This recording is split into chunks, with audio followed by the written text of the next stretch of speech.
তুমি কড়াই একটা মানে তেল দিছি পরিমাণ মতো দিছি, দুটা তেজপাতা, এক মুঠ পেঁয়াজ দিছি, কাঁচামরিচ দিছি 3-4টা, এরপরে দিলাম আদা বাটা, রসুন বাটা, জিরা বাটা, ধনিয়া বাটা, গল্লি মিলাই ভাজা করলাম বেটাতে জীবনের মতো। এরপরে ফ্রিজে টুয়াইটায় 2 রুম মাছ চিংড়ি মাছ আইছি, একটি লাল একটি সাদা দোনোটি লই লাইছি।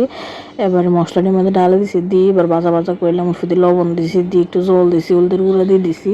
পুরা তরকারিটা কাঁচামরিচ দিলাম, নিয়ে বেশি করে আরো কয়েকটা কাঁচামরিচ দিয়ে লেতাছি। প্রথমে আসিল না হরাবার যে গত্তন লইছি দুধ দিই, এবার ভালো করে আবার কষাইলাম মাছটার লগে মশলা দিয়ে। এবার লাউডি দিয়ে দিই, ততক্ষণে তো বুঝে গেছেন লাউ চিংড়ি রাঁধি।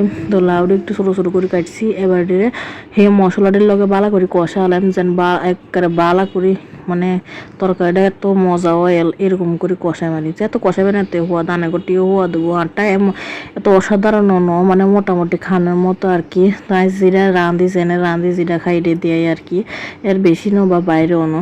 তো ভালো করে কষায় এনে হলো কথা কষানি টসানি হয়ে গেছে, রান্না হয়ে গেছে, টমেটো দিয়ে দিছি একটা, এরপরে সিদ্ধ হয়ে গেল, শুধু ধনিয়া দিয়ে দিছি।